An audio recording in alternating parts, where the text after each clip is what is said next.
It's a curious paradox of human existence that those people who love you the most know the unloveliest things about you. It is remarkable, it's all striking that those who are closest to you and me, those who are most committed to us, those who would stake their life upon us, know the most warts and foibles in our life, our imperfections, those places where we've done damage to ourselves and to others. The key, of course, is not that they love us because of our warts and blemishes, but in spite of them. They love you and me because, remarkably, they're able to see beyond some of those foibles and weaknesses and see the possibilities, see the beauty, see the opportunities, see those times when you and I represent and emulate God and God's love. Who knows why it is that those who are closest to us love us the most, except we might say with the Apostle Paul from our epistle text, which Linda just read, that this is the unconditional grace that he's talking about. And in that grace-filled love, those who are closest to us then bring forth the best in us. They allow us to dream our dreams. And if that's true with those in families and in friendship, it's also true in countries. You and I would say the same thing about the United States of America. Those of us who are citizens, those of us who have been committed to the enterprise of this country would say the same things. That is, we love this country even though we know some of its blemishes and warts. So on this 244th birthday this week of July the 4th, I want us to reflect a little bit today, this morning, on two dreams. The American dream, and then the larger dream, which we would call the dream of God. First, the American dream. As a nation, you and I have been invited to dream dreams that no other nation on the planet has been willing to dream. That is, a government of, by, and for the people. We did this enterprise, this new independence, at the same time that Enlightenment philosophers were calling the people a beast. But surely those who crafted our Declaration of Independence, our Constitution, our forebears saw in this new experiment something that was quite unique. When the Library of Congress invited Václav Havel, the once premier of the Czech Republic, to be the guest editor of the magazine Civilization, he devoted the entire issue for which he edited to this concluding editorial.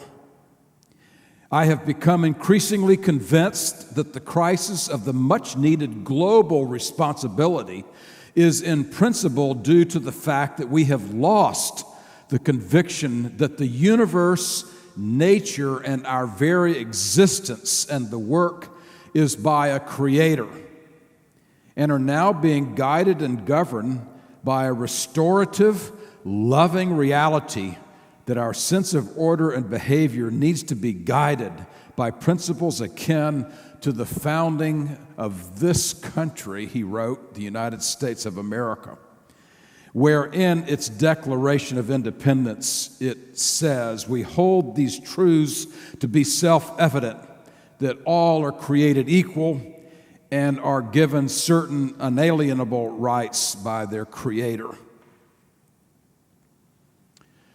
Alongside of Americans dreaming that audacious dream, founded 244 years ago, there is a more expansive, larger dream. We would call it the dream of God. Part of our gospel text, which Sandra read just a bit ago from Matthew chapter 10, the shortest gospel reading in the 3-year cycle, has some truths that talk about the dream of God. He urges his disciples in that text to be open, wide open to other people, to welcome the stranger, to befriend all kinds of humanity, to engage in acts of mercy, including providing a cup of cold water for the stranger, for the thirsty, knowing that in those activities of radical hospitality, that you and I would come very close to the very heart of God and imitate Christ. At first glance, when you and I hear that text, especially that word hospitality, it seems a bit vague and a little bit vanilla, we might say. That virtue has been taught to us since we were children, hasn't it? I mean, our mamas and daddies taught us about hospitality, right? Especially those of us who claim Southern hospitality. You know, to know our manners well, our P's and Q's, we would say. But Jesus is talking about something much more than just pleasantries and mild manners and being civil. He's talking about an audacious dream, one that sees everyone as our siblings. Do you know how radical that is?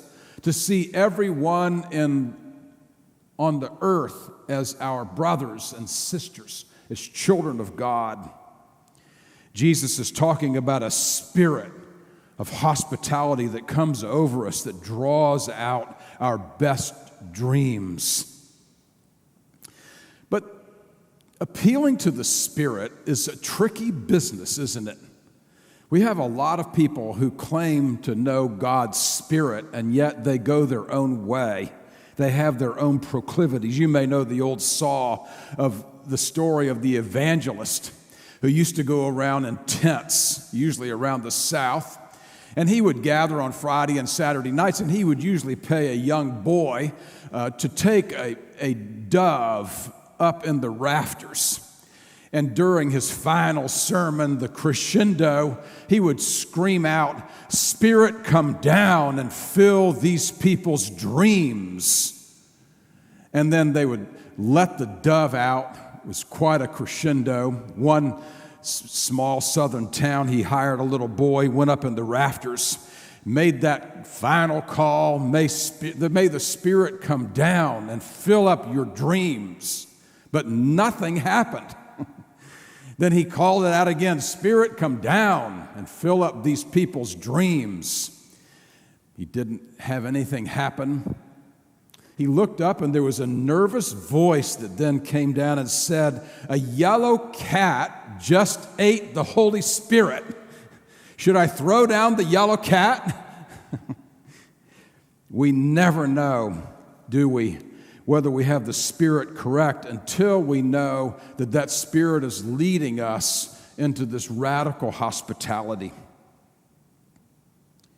During this Independence Week, it's important that you and I then appraise these dreams, look at them again, see how we're doing. I suggest 3 ways that we would do this appraisal through the themes of restoration and thankfulness or gratitude, and then finally by hope. First, restoration. We would all have to admit, wouldn't we, that we have fallen short of our national and biblical dreams. We've seen in vivid power the last month that racism and classism continue in our nation. Native Americans, African Americans, Hispanics, other minorities continue to struggle to find their place in our national dream. There still remains much to be done to redress the past of slavery, of the stolen land of the indigenous people, to redress past sins, we might say. We're still continuing that hard work to make this not only a land of the free, but where you and I actually live those promises that all people are created equal and endowed by their Creator with inalienable rights. The existence of poverty and want in a nation that's always listed first among the resources on the planet tells us that we still have a ways to go regarding economic opportunity. It's an affront to the gospel, actually, that we have people who are abject, starving. To say we love neighbor as self, to welcome the stranger and offer radical hospitality, to extend a cup of cold water to those in need, tells us that we have work to do, service to render. In our relationships with others, other nations, other parts of the globe, we still also have a ways to go. Sometimes we've allowed our own self-interest to play out too heavily. In the Lord's Prayer, you'll remember, we recite some important appeals to God. Give us, forgive us, don't test us beyond our limits, and deliver us. Sounds like a lot of Reformation language to me. You and I are calling upon God to restore us to our dreams, our national dream, and to our larger Christian dream. The second appraisal might be by way of gratitude, not just restoration. We can be thankful that we have many, many times over 244 years opened our doors, our hearts, our pocketbooks to the many, many peoples of the world. From offering our place as a national home for those who are seeking, and also their own home, those who want and need their own place, their own residences. We have been about that mission that's at the bottom of Lady Liberty. Keep ancient lands, your storied pomp, cries she with the silent lips. Give me your tired, your poor, your huddled masses yearning to breathe free. The wretched refuse of your teeming shore, send these, the homeless tempest, tossed to me. I lift my lamp beside the golden door. We have much for which to be thankful in terms of our relationships to others, from the League of Nations to the United Nations to the Marshall Plan to the Center for American States. We have made some strides towards our dream. We also give thanks, deep gratitude for a spirit of resilience. That is, we have some freedoms to offer our voice when things are not going well. We've had some resilience in the middle of some deep challenges, our own civil war, child labor laws, the Depression, 2 world wars, the civil rights movement, the Vietnam War, Watergate, wars in Iraq and Afghanistan, acts of terrorism, 9/11, election seasons, for heaven's sake, the last one and the one we're in, and also then facing recent racism. We have much for which to offer thanks.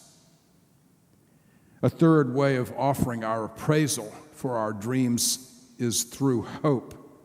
Finally, we appraise our dreams by looking to the future and hope and promise, not with idyllic optimism as if everything is all right, not with crippling pessimism as if everything is all wrong, but with Christian hope, based on a faith in God where we have an assurance that we're being carried by God's grace, that God, the Apostle Paul says, goes over the brow of the hill, sees what's coming, comes back, and gives us guidance and direction.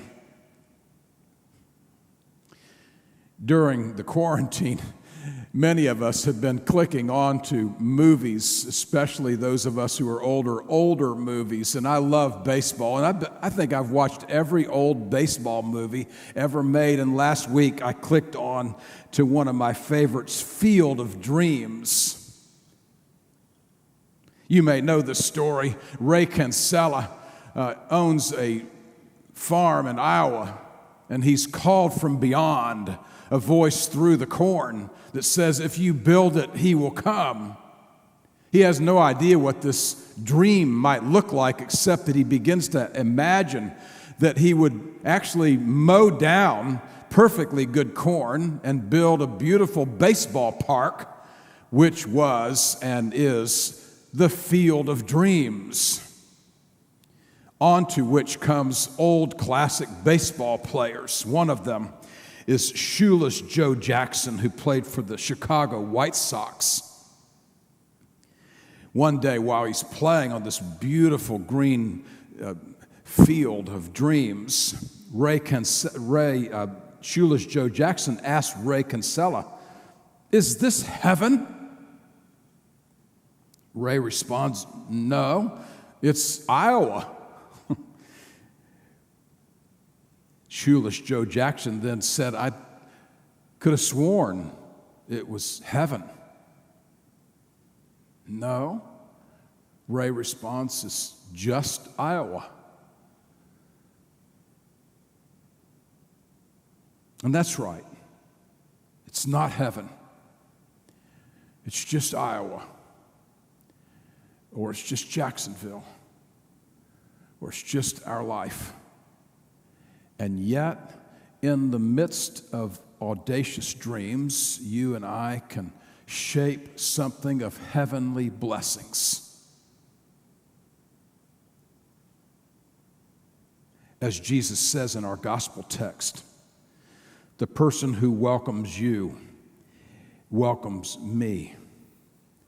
Give a cup of cold water to the stranger, and you will come very close to the very heart of God.